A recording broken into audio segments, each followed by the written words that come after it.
자, 안녕하세요. 오늘은 동지에 대한 이야기를 해드릴까 싶습니다. 이 동지가 사찰에서 많은 행사들을 하고는 하지만 이게 불교 명절이 아니에요. 그래서 불교에 이제 보통 4대 명절이라고 하면 부처님 오신 날, 그 다음에 뭐 성도제일, 출가제일, 열반제일 이렇게 해서 네 가지 이 부처님과 관련된 것들을 꼽고요. 그 외에 이제 하나가 더 추가되는 게 우란분절, 이렇게 해서 두 개를 꼽을 때는 7월 백중, 그러니까 조상천도를 하는 우란분절 하고 부처님 오신 날을 이렇게 꼽고요.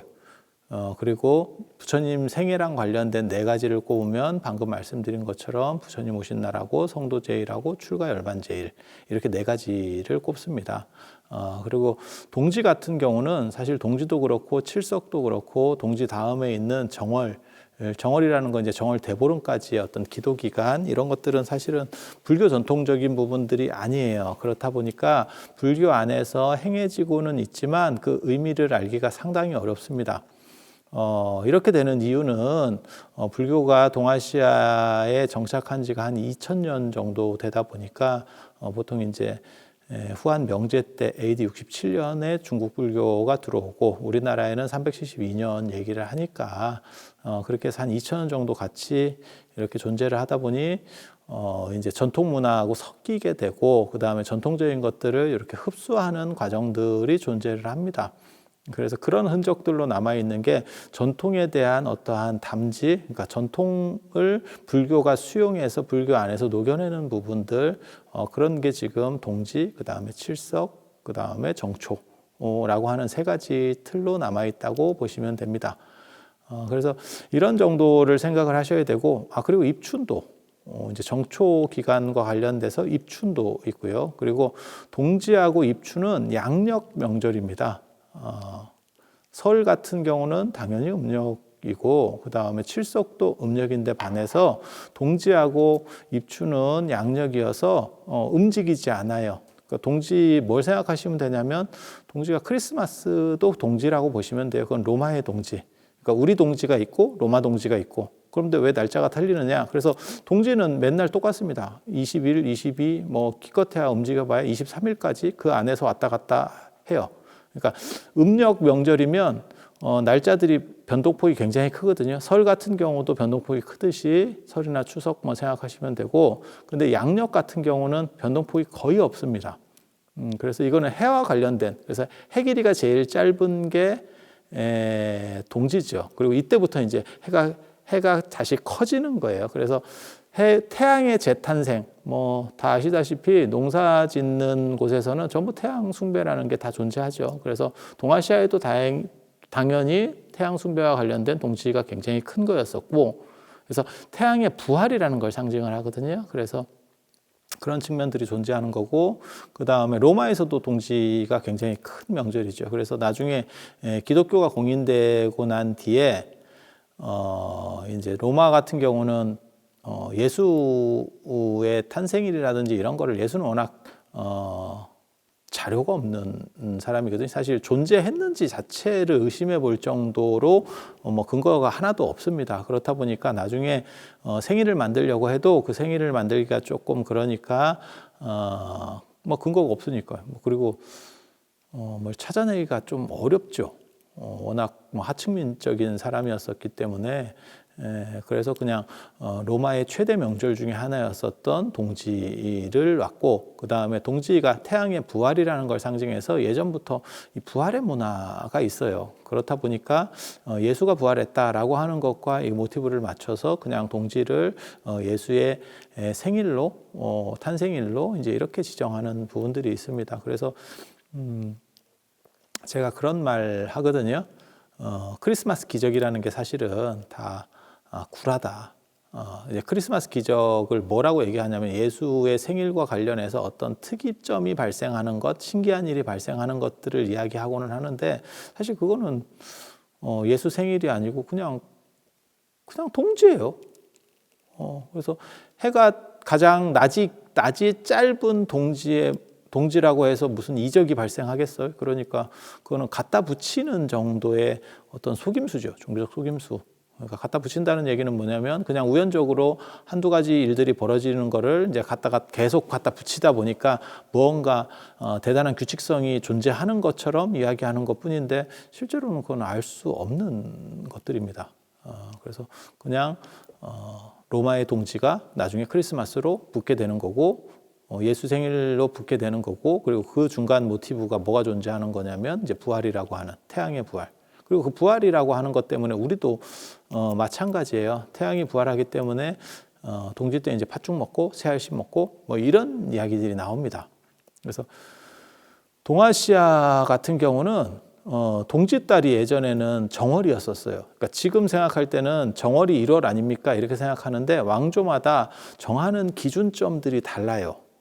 그래서 내가 만약에 왕인데 내 생각으로는 봄이 될 때가 좋을 것 같아. 그래서 봄을 기준점으로 정할 수도 있습니다. 그러니까 봄이 정월이 될 수도 있어요. 실제로 입춘 같은 경우가 그런 겁니다. 나중에 제가 기회 되면 입춘에 대해서도 설명을 해드리겠는데 입춘을 가지고 띠가 변해요. 그러니까 우리 생각할 때는 음력을 기준으로 띠가 변하는 거 아닙니까? 아닙니다. 입춘을 가지고 띠가 변합니다. 그거는 봄을 중심으로 해서 기준점을 잡았기 때문에 그래요. 봄을 기준으로. 그래서 기준점 잡는 방식들이 다 다릅니다. 그래서 1월하고 정월은 다른 거예요.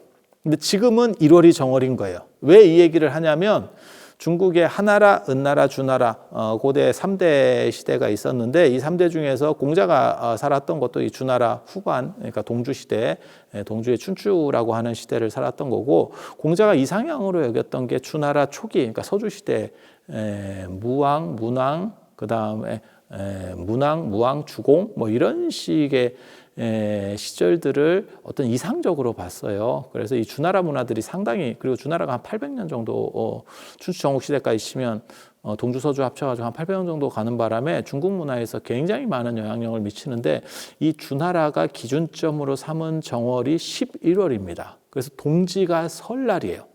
이것 때문에 무슨 일이 벌어지냐면 동지 때 이제 팥죽을 먹으면 한 살 더 먹는다. 라고 하는 게 동지가 설이라서 그런 거예요.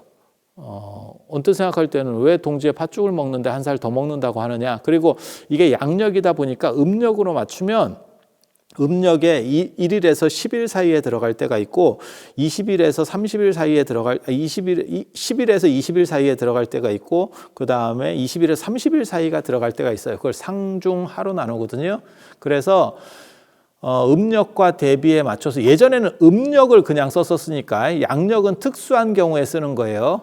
그래서 음력 달력을 기준으로 해서 양력을 맞추다 보니까 무슨 일이 벌어지냐면 동지가 왔다 갔다 합니다. 지금 설이나 추석이 왔다. 우리는 지금은 양력을 기준으로 쓰고 음력을 부수적으로 쓰니까 음력들이 왔다 갔다 하고 있는 상황이고요. 예전에는 거꾸로죠. 음력을 기준으로 써버리니까 동지나 아니면 저 입춘 같은 게 왔다 갔다 합니다. 그렇다 보니까 무슨 일이 벌어지냐면 동지가 음력으로 기준으로 했을 때 1일에서 10일 사이에 드는 경우도 있고 그거를 애동지라고 합니다. 그러면 한 살을 빨리 먹는다는 거예요. 예전에는 이때가 설날이었기 때문에 이걸 기준으로 해서 애들은 나이를 빨리 먹는 걸 좋아한대. 그러니까 이 애들은 아주 어린 애들은 세월이 빨리 가기를 원하고 나이를 빨리 먹어서 뭔가 이렇게 성인이 되면 뭘 이룰 수 있지 않을까? 뭐 이런 생각을 하지만 물론 뭐 성인이 되면 그냥 늙고 있죠. 아무 이룬 건 없고 그냥 늙고 죽는 거밖에 없지만 애들 때는 또 그런 생각이 없잖아요. 그래서 애들이 좋아해서 그걸 애동지라고 하는 거고 그 다음에 20일에서 30일 사이에 들면 그거는 동지가 늦게 드는 거거든요. 그렇게 늦게 들면 어른들은 연세가 많으신 분들은 나이를 한 살이라도 적게 먹고 싶어 한대요. 그러니까는 느리게 먹고 싶어 하는 거죠. 그래서 그거를 노인들이 좋아한다 그래서 노동지라고 하고요. 그 다음에 10에서 20 사이 그냥 중간에 드는 거를 이도저도 아니다 라고 해서 중동지라고 합니다. 뭐 스님들이 좋아해서 중동지는 아니고 그냥 이도저도 아니어서 중동지. 그래서 애동지, 노동지, 중동지 뭐 이 세 가지가 존재한다더라. 그리고 이런 기준점들이나 이런 이야기들이 나오는 이유는 뭐냐면 예전에 주나라에서 동지를 설로 봤었기 때문에 1월 1일 지금으로 말하면 정월이고 이제 시무시켜야 되는 그런 상황들이 벌어지는 거예요. 그래서 그와 관련된 행사들이 존재하게 됩니다. 그 대표적인 게 정월이 시작됐으니까, 그러니까 정은 바르다는 뜻이잖아요. 그러니까 기준 달이라는 의미예요. 1월은 그냥 1, 2, 3, 4, 그 1, 2, 3의 숫자에서 넘버 1이라는 뜻이고, 정은 거기를 기준으로 합니다라고 하는 거예요. 그래서 예전에는 기준점들이 달랐던 때가 있었다라는 걸 생각하시면 되고, 또 뭐가 있냐면 이제 세시풍속이 나올 수밖에 없는 거죠. 그 대표적인 게 달력을 나눠줍니다.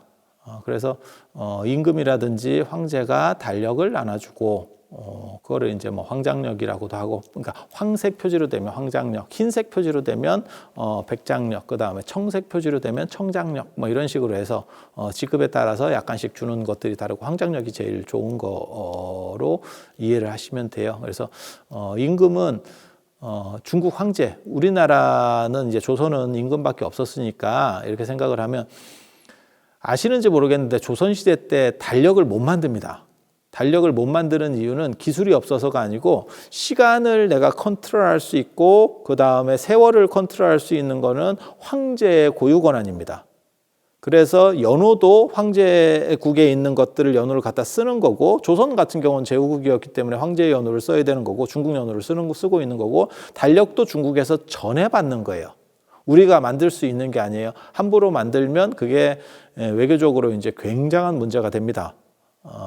그래서 요즘으로 말하면 달력 만드는 게 요즘 치면 아마 핵 개발하는 것보다 더 심한 문제가 벌어질 거예요. 예전에는.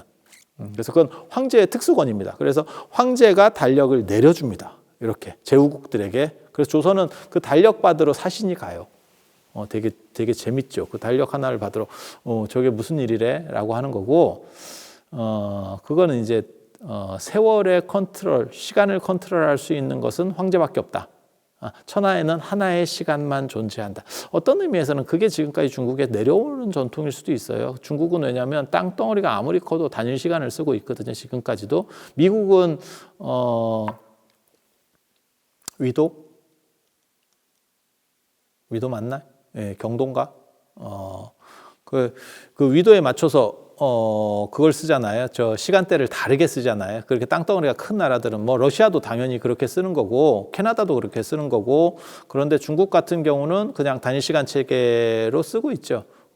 그래서 그건 어떻게 보면 하나의 국가, 그 다음에 하나의 세계 안에서는 황제 한 명만이 그걸 다 정할 수 있다. 이런 사고들이 존재한다라고 보시면 돼요. 그래서 달력이라고 하는 역법, 예전에는 역법이라고 했는데 이거를 함부로 결정할 수 있는 부분들이 아닙니다. 그래서 황제가 이것을 만들면 제후들은 그것을 그냥 따라 쓰는 정도로 한다. 그래서 그런 거를 동지 때 달력을 나눠줘요. 그래서 그거를 뭐라고 얘기하냐면 하선동력이라고 합니다. 그러니까는 하지 때는 부채를 나눠주는 풍속이 있고, 동지 때 달력을 주는 풍속이 있어요. 그래서 최근까지도 사찰에서는 동짓날 달력을 돌려줬습니다. 그게 최근까지 있었던 풍속이에요. 그런데 지금은 동지 때 달력을 주면 12월 21일에서 23일 날 달력을 주면 지금 뭐 달력이 딴 게 다 걸려버리는 상황이기 때문에 그 전부터 이제 달력을 주죠. 한 10월이나 뭐 이때쯤부터 달력을 주기 시작하고 10월, 11월부터 달력을 주는데, 지금 그렇게 달력을 준다라고 생각을 하시면 되고, 그런데 그건 지금 요즘 이야기고, 예전에는 무조건 동지 때 처음으로 달력을 개봉합니다. 그래서 저도 예전에 사찰에 있을 때 그런 식으로 달력을 줬었죠. 그래서 달력이라는 게 그렇게 의미가 있나? 그냥 어차피 스마트폰 안에서 다 해결되는데, 이런 식으로 생각을 하는 시절인 거고, 예전에는 아무튼 이 달력에 대한 상징성이 굉장히 강해서 황제부터 해서 쭉 내려간다. 라고 생각하면 돼. 그런 상징성들이 예전에는 굉장히 많았습니다. 굉장히 많았습니다. 그래서 농번기 때는 황제가 한 삽 뜨면 그게 농경제라고 하는 거거든요. 전체가 그게 선농단에서 이제 한번 한 삽 뜨고 재지내고, 그러면 이제 전국적으로 농사가 시작되는 거고, 그 다음에 황후 같은 경우는 뭐 선잠단 이래갖고 그 누에 한번 치는 척 이렇게 잠깐 시연하면, 예전으로 얘기하면 우리도 그런 거 했었거든요. 식목일 같은 때 보면 박정희 대통령이 기념식 수상 이렇게 딱 이렇게 식목일 날 한 삽 뜨고 이렇게 하면 전국적으로 막 이렇게 나무 심고 하는 것처럼 이런 것들이 다 있었어요. 지금은 이제 전체주의적인 것들이 없어졌기 때문에 그런 게 없는데, 그리고 실제로 한식 때도 불을 다 껐다가 임금이 불을 만들어서 처음으로 이렇게 내려주면 그 불들이 쫙 퍼져나가는, 원래는 그런 식으로 다 그런 전통들이 있었습니다. 그래서 달력도 그런 거였었다. 그 다음에 부채는 뭐 여름 잘 나라고 이제 이렇게 선물용으로 주는 거고, 부채는 상징성이 좀 약하고 달력은 상징성이 훨씬 더 강력합니다. 그래서 그런 정도가 있고, 그 다음에 정월 세시 풍속으로 이제 이 동지 정월에는 팥죽을 먹었죠. 그래서 모든 삿된 것들을 다 물리치고, 이 팥이라고 하는 게 붉은 기운으로 인해서 태양을 상징한다고 보시면 돼요. 태양의 붉은 빛.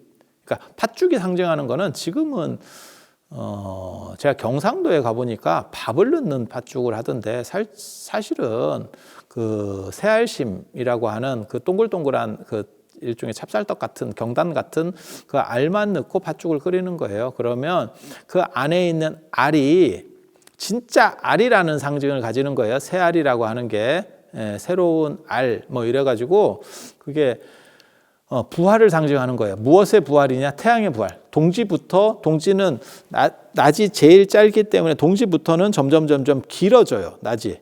그러니까 태양이 부활한다라고 하는 걸 하나를 상징을 하는 거고, 그래서 알이라고 하는 건 부활의 상징이라고 하는 거고, 그 다음에 팥죽의 그 옆에 붉은 것은 태양빛입니다. 그게 원래는. 그래서 모든 삿된 것들이 햇빛이 비치고 밝음이 비치면 파사현정이라고 하는 거죠. 아니면 뭐 사필기정 뭐 이렇게 해도 되고, 파사현정이라고 하는 거는 정이 드러나면, 올바른 것이 드러나면 삿된 것들은 스스로 물러난다 라고 하는 거고, 그러니까 불을 켜면 어두움이 스스로 사라지듯이 이렇게. 그래서 팥죽이라고 하는 게 그걸 먹으면 내 안에서도 나쁜 것들을 이렇게 다 부정한 것들을 털어낸다라고 하는 의미가 있고, 그 다음에 나중에 그거를 이렇게 밖에다가 칠합니다. 예전 같은 경우는 집 주위에 네 군데다가 동서남북 뭐 이런 식으로, 안 그러면 네 귀퉁이에다가 이렇게 팥죽을 해서 결계를 치는 거예요. 팥죽 결계. 그래서 나쁜 것들이 전부 들어오지 못하게. 그리고 문짝에도 이건 이제 비방인데, 원래는 동지 시가 있어요. 올해 같은 경우는 12월 21일 19시, 그러니까 7시 2분 뭐 이렇게 돼 있는데, 그 시에 맞춰서 문짝에다가도 팥을 뿌립니다. 근데 그걸 그냥 뿌리는 것보다, 그러니까는 이 팥죽 이렇게 이런 걸 뿌리는데, 그냥 뿌리는 것보다 이게 임금왕자를 쓰면, 원래는 다 임금왕자를 쓰면 그게 옅게 해야 돼요. 발음이 좀 그렇긴 한데, 이게 흐리게 해야 돼. 아니면 너무 팥죽을 되게 세가지고 임금왕자를 하면 이게 1년 내도록 갑니다. 좀 약간 창피하거든요. 그러니까 흐리게 약간 팥물같이 비슷하게 해갖고 이렇게 쓰면 쓰고 나서 좀 있으면 말라요. 말라서 잘 안 보이게 되거든요. 그래서 그런 식으로 처리를 해놓으면 그게 모든 삿된 것들이나 나쁜 것들이 대부분 문으로 들어온다는 또 풍습이 있어요. 거기에도 이제 할 말이 굉장히 많은데, 왜 하필 문으로 들어올까? 벽으로는 못 들어올까? 그게 고정관념 때문에 이제 나타나는 현상인데, 마치 사람이 꿈을 꿀 때도 언뜻 생각하기에는 그냥 꿈이니까 벽으로 왔다 갔다 할 수 있는 거 아니에요? 하지만 길로 다니고 걸어 다니고 문으로 다녀요. 그런 것처럼 삿된 그런 기운들도 인간의 자기 판단 기준으로 생각을 하니까 눈으로 들어온다고 생각을 해요. 그래서 우리 정월 풍습에도 거기다 용호 뭐 이렇게 써서 붙이는 경우도 있고, 그 다음에 뭐 입춘대길 건양다경 하듯이 뭐 이런 식으로 문에다가 세시 풍속을 하는 경우들이 있어요. 처용 그림 같은 경우도 문에다가 하면 역병이 못 들어온다. 그러니까 다 문하고 관련되거든요. 그래서 거기다가 임금왕자를 쓰면 나쁜 것은 못 들어오고 좋은 거는 이제 발복한다라고 하는 거예요. 왕이 크게 흥왕한다라고 하는 뭐 이런 정도의 상징이라고 보시면 돼요. 왕이라고 하는 건 최고, 그 다음에 모든 것을 이룬다, 뭐 이런 권위적 상징들이기 때문에, 그래서 그런 문화들이 사실은 있습니다. 그리고 팥죽을 먹을 때 뭐 새알심을 자기 나이만큼 먹어라 이러는데, 그거는 이제 그만큼 먹어서 삿된 것들을 다 물리치겠다 이러는 건데, 요즘은 나이 드신 분들이 워낙 많아서 새알심 나이 먹은 대로 먹으면 사람이 죽습니다. 그래서 뭐 벽사를 떠나서 터져 죽기 때문에, 안 그러면 뭐 새알심을 굉장히 작게 만들던가, 뭐 환갑 드신 분들이 그 새알심 60개 먹으면 그 막혀서 죽어요. 그래서 그런 상징성을 가지고, 그러니까 숫자를 자기 거에 맞춰서 이제 이런 것들도 뭐 많이 나타나는 현상이에요. 예전에 뭐 띠라든지, 그 다음에 뭐 몇 월 며칠 날 이렇게 해서 날짜들을 맞추고 숫자를 맞추고, 그래서 거기에 상징성을 부여해서 뭔가 나쁜 것들을 물리치고 좋은 길한 것들을 얻으려고 하는 뭐 그런 부분들 계속 존재하는 거죠. 그리고 동지 때는 태양이 처음으로 길어지기 때문에 주작 아래에 보면 뭐라고 나오냐면 시조신에게 제사를 지낸다. 그러니까 집집마다 자기 시조. 그러니까 시조가 처음 그 집안에 시작한 사람이잖아요. 그러니까 태양도 마치 지금 동짓날 시작하듯이, 그래서 그때 시조신에게 제사를 지내면서, 그러니까 자기 조상 가장 시조 어른에게 제사를 지내면서 경건히 하고 그 처음 생겨난 그 마음을 바로잡고 다잡는다라고 하는 게 있어요. 첫 단추를 끼운다라고 하는 그런 의미 같은 게 있습니다. 정초 세시풍습하고 이 동지풍습하고 거의 비슷해요. 왜냐하면 이것도 정초고 저것도 정초기 때문에. 그래서 제가 농담 삼아 그런 얘기 하거든요. 우리나라 사람들이 서양 사람들보다 나이를 훨씬 많이 먹는다. 왜 그러냐면 그게 정월에 음력설, 양력설 두 번이 있고, 그 다음에 동지 있고, 그 다음에 크리스마스 있고, 이렇게 하면 4번, 1년에 4번씩. 그래서 애들이 조숙해지는 것도 다 이유가 있다. 뭐 이런 얘기를 하는데 이게 똑같아요. 그래서 지금은 사실 없어졌지만 동지 주머니라고 하는 것도 있었습니다. 동지 주머니라고 하는 풍습도 있었어요. 저 어렸을 때까지만 해도 그런 게 있었는데, 그래서 복주머니 같은 걸 줍니다. 복주머니를 정초에도 줬었어요. 그래서 그걸 이제 복을 담는 거고, 왜냐하면 한복에는 호주머니가 없습니다. 주머니 자체가 없습니다. 그래서 주머니를 달고 다니는 거죠. 그래서 그 주머니가 랑이고, 한문으로 쓰면 랑이고, 그 랑을 결합시킨 거죠. 누가? 외국 사람이. 그래서 오랑캐와 결합시켜서 그걸 호주머니라고 하는 거거든요. 호주머니. 프랑스 사람이 호주머니를 만든 거예요. 그래서 모든 한복에 주머니가 있는 건 다 사자다. 제가 그렇게 얘기하거든요. 정통 한복에는 절대 호주머니가 없습니다. 당연히 주머니가 없습니다. 그건 복주머니처럼 차는 거예요. 그 차는 주머니에다가 복을 담아라라고 하는 게 복주머니. 그래서 동지주머니를 나눠주는 행사가 원래는 복주머니 준다라고 생각하시면 돼요.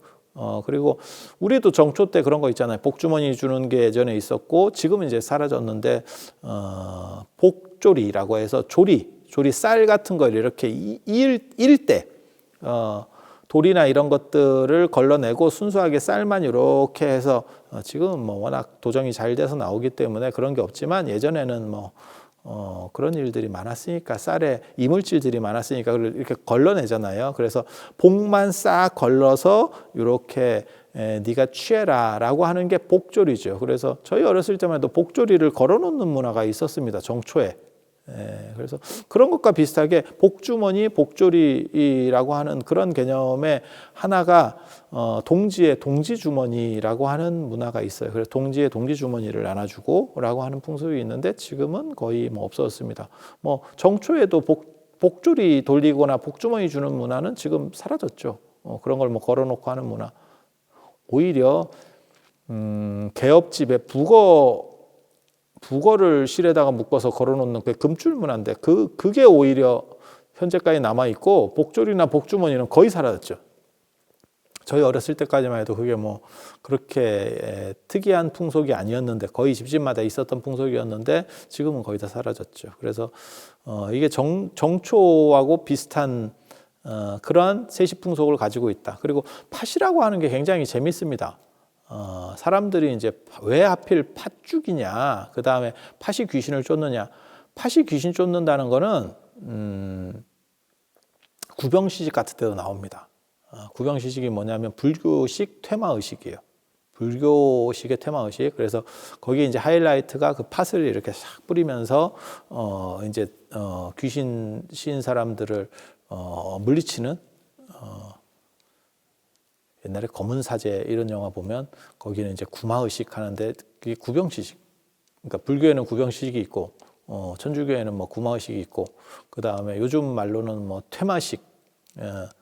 옛날에 이우역이 쓴 뭐 퇴마록 뒤부터 이제 그 얘기가 나오기 시작하는데, 뭐 퇴마의식 뭐 이런 식의 방식에서 가장 이제 하이라이트가 그 팥을 이용하는 거거든요. 그래서 팥 자체가 귀신을 쫓느냐라는 얘기들을 하는데, 실제로 팥이 귀신을 쫓아내거나 삿된 것들을 물리치는 힘은 없습니다. 팥 진료 자체에 있는 게 아니고 색깔에 있는 겁니다. 색깔에.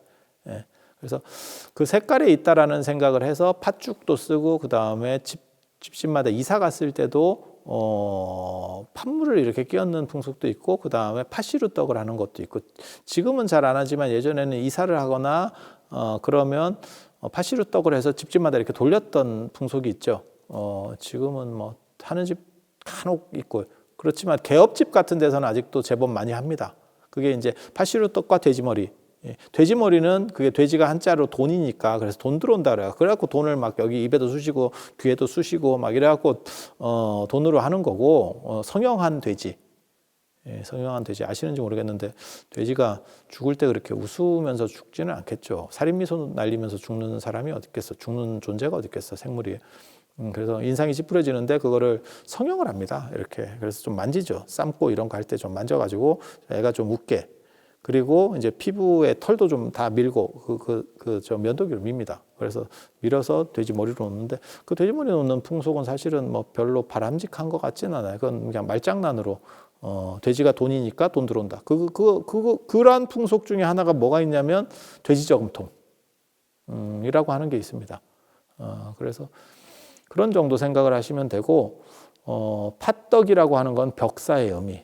그래서 고사 지낼 때 무조건 팥시루떡, 팥시루떡. 그리고 제사상에는 팥시루떡을 쓰지 않습니다. 제사상에는 백설기를 쓰도록 되어 있고 다 그게 룰들이 있어요. 그리고 고사는 여자 중심으로 하고 그 집안에 가장 리더의 여자가 주관하는 게 고사. 그리고 그 집안에서 최고 리더의 남성이 하는 게 제사. 이렇게. 그리고 제사는 밤에 하는 거고 고사는 낮에 하는 거고. 이거 완전히 다른 문화거든요. 그래서 팥 자체의 진료적 속성으로 귀신을 쫓느냐? 그건 아니고요. 색깔입니다. 색깔. 그래서 깐팥을 쓰면 효과가 없어요.